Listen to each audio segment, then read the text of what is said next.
Hello बच्चों, स्वागत है आपका एक और नए वीडियो में। तो बच्चों, आज हम आपके लिए लेकर आ चुके हैं स्वदेश प्रेम पर निबंध। तो किस प्रकार से आने वाला है ये आज हम आपको पूरी तरीके से बताने जा रहे हैं। तो बच्चों, आप सभी लोग वीडियो में लास्ट तक जरूर बने रहिएगा। वीडियो को स्टार्ट करने से पहले अगर आपने अभी तक हमारे वीडियो को लाइक नहीं किया है तो वीडियो को लाइक ज़रूर कर दीजिएगा और चैनल को सब्सक्राइब कर दीजिएगा। बेल आइकन को भी ऑन कर दीजिएगा जिससे आपको हमारे आने वाले लेटेस्ट वीडियो की नोटिफिकेशन मिल सके। तो देख लेते बच्चों क्या दिया हुआ। देखिए, इसमें दिया हुआ है स्वदेश प्रेम, देश प्रेम अथवा सारे जहाँ से अच्छा हिंदुस्तान हमारा दिया हुआ। इसके बाद देखिए रूपरेखा दी हुई है। इसमें कौन कौन सी हेडिंग है ये हम आपको बताने जा रहे हैं। पहली हेडिंग हमारी दी हुई है प्रस्तावना, दूसरी हेडिंग है देश प्रेम की स्वाभाविकता, तीसरा है देश प्रेम का और चौथी हेडिंग है देश प्रेम का क्षेत्र, पाँचवीं हेडिंग है देश के प्रति कर्तव्य, छठवीं हेडिंग है भारतीयों का देश प्रेम, सातवीं हेडिंग दी हुई है उपन्यास। पहली हेडिंग हमारी दी हुई है देखिए प्रस्तावना। ईश्वर द्वारा बनाई गई सर्वाधिक अद्भुत रचना है जननी जो निस्वार्थ देश प्रेम की प्रतीक है। प्रेम का ही पर्याय है, स्नेह की मधुर बयार है, सुरक्षा का अटूट कवच है, संस्कारों के पौधों को ममता के जल से सींचने वाली चतुर उद्यान रक्षिका है, जिसका नाम प्रत्येक शीश को नमन के लिए झुक जाने को प्रेरित कर देता है। यही बात जन्मभूमि के विषय में भी सत्य है। इन दोनों का दुलार जिसने पा लिया उसे स्वर्ग का पूरा अनुभव घरा पर ही हो गया। इसलिए जननी और जन्मभूमि की महिमा को स्वर्ग से भी बढ़कर बताया गया है। इस पर देखिए अगली दी हुई है हेडिंग देश प्रेम की स्वाभाविकता। प्रत्येक देशवासी को अपने देश के अनुपम प्रेम होता है। अपना देश चाहे बर्फ से ढका हुआ हो, चाहे गर्म रेत से भरा हुआ हो, चाहे ऊंची ऊंची पहाड़ियों से घिरा हुआ हो, वह सबके लिए प्रिय होता है। इस संबंध में राम नरेश त्रिपाठी की निम्नलिखित पंक्तियाँ द्रष्टव्य है। विश्वर रेखा का वासी जो जीता है नित हाँफ कर रखता है अनुराग अलौकिक, वह भी अपनी मातृभूमि पर। ध्रुववासी जो हिम्मत तम में जी लेता है काँप कर, वह भी अपनी मातृभूमि पर कर देता है प्राण न्यौछावर। प्रातः काल के समय पक्षी भोजन पानी के लिए कलक करते हुए दूर स्थानों पर चले तो जाते हैं, परंतु सायंकाल होते ही एक विशेष उमंग और उत्साह के साथ अपने अपने घोंसलों की ओर लौटने लगते हैं। जब पशु पक्षियों को अपने घर से अपनी मातृभूमि से इतना प्यार हो सकता है तो भला मानव को अपनी मातृभूमि से अपने देश से क्यों प्यार नहीं होगा। कहा भी गया है कि माता और जन्मभूमि की तुलना में स्वर्ग का सुख ही भी तुच्छ है। जननी जन्मभूमिश्च स्वर्गादीप गरीयसी। देश प्रेम का अर्थ अगली हेडिंग दी हुई देश प्रेम का तात्पर्य देश में रहने वाले जड़ चेतन सभी से प्रेम, देश की सभी झोपड़ियों महलों तथा संस्थाओं से प्रेम, देश के रहन सहन रीति रिवाज वेशभूषा से प्रेम, देश के सभी धर्मों मातों भूमि पर्वत नदी वन तृण लता सभी से प्रेम और अपनत्व रखना। उन सबके प्रति गर्व के निम्नलिखित विषयों में से किसी एक विषय पर निबंध लिखिए। अनुभूति करना सच्चे देश प्रेमी के लिए देश का कण कण पावन और पूज्य होता है। सच्चा प्रेमी वही है जिसकी तृप्ति आत्मबलि पर हो निर्भर। त्याग बिना निष्प्राण प्रेम है, करो प्रेम पर प्राण न्यौछावर। देश प्रेम वह पुण्य क्षेत्र अमल असीम त्याग से विचलित आत्मा के विकास से जिसमें मानवता होती है विकसित।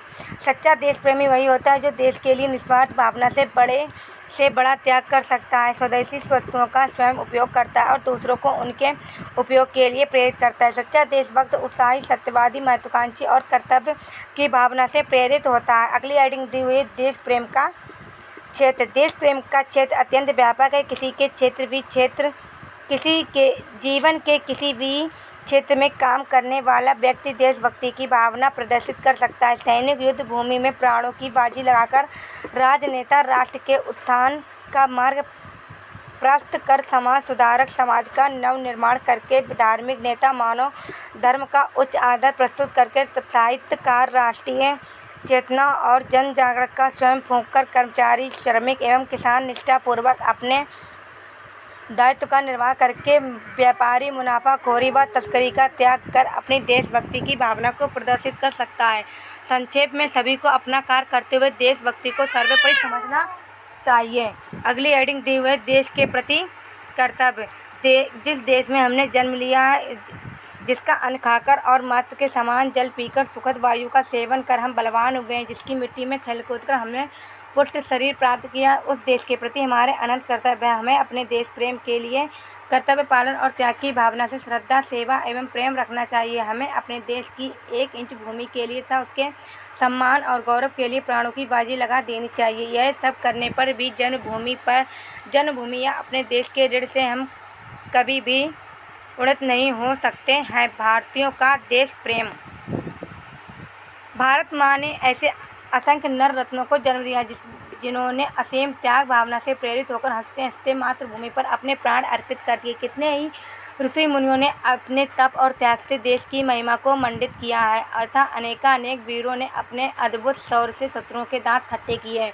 वन वन भटकने वाले महाराणा प्रताप ने घास को रोटियां खाकर स्वीकार किया, परंतु मातृभूमि में शत्रुओं के सामने कभी मस्तक नहीं झुकाया। शिवाजी ने देश और मातृभूमि की सुरक्षा के लिए गुफाओं में छिपकर शत्रुओं से टक्कर ली और रानी लक्ष्मीबाई ने महलों के सुखों को त्याग कर शत्रुओं से लोहा लेते हुए वीरगति प्राप्त की। भगत सिंह, चंद्रशेखर आज़ाद, राजगुरु, सुखदेव, अशफाक उल्लाह आदि न जाने कितने देशभक्तों ने विदेशियों की अनेक यातनाएं सहते हुए मुख से वंदे मातरम कहते हुए हंसते हंसते फांसी के फंदे को चूम लिया। अगली हेडिंग हमारी दी हुई है उपसंहार। खेद का विषय है कि आज हमारे नागरिकों में देश प्रेम की भावना अत्यंत दुर्लभ होती जा रही। नई पीढ़ी का विदेशी में आयातित वस्तुओं और संस्कृतियों के प्रति अंधाधुंध मोह स्वदेश के बजाय विदेश में जाकर सेवाएं अर्पित करने के सजीले सपने वास्तव में चिंताजनक है। हमारी पुस्तकें भले ही राष्ट्र प्रेम की गाथाएं पाठ सामग्री में संजोए रहें, परंतु वास्तव में नागरिकों के हृदय में गहरा व सच्चा राष्ट्र प्रेम ढूंढने पर भी उपलब्ध नहीं होता। हमारे शिक्षाविदों व बुद्धिजीवियों को इस प्रश्न का समाधान ढूंढना ही होगा। अब मात्र उपदेश या अतीत के गुणगान से वह प्रेम उत्पन्न नहीं हो सकता। हमें अपने राष्ट्र की दशा व छवि अनिवार्य रूप से सुधारनी होगी। प्रत्येक देशवासी को यह ध्यान रखना चाहिए कि उसके देश भारत की देश रूपी बगिया में राज्य रूपी अनेक क्यारियाँ हैं। किसी एक क्यारी को उन्नति एकांगी उन्नति है और सभी क्यारियों की उन्नति देश रूपी उपवन की सर्वांगीण उन्नति है।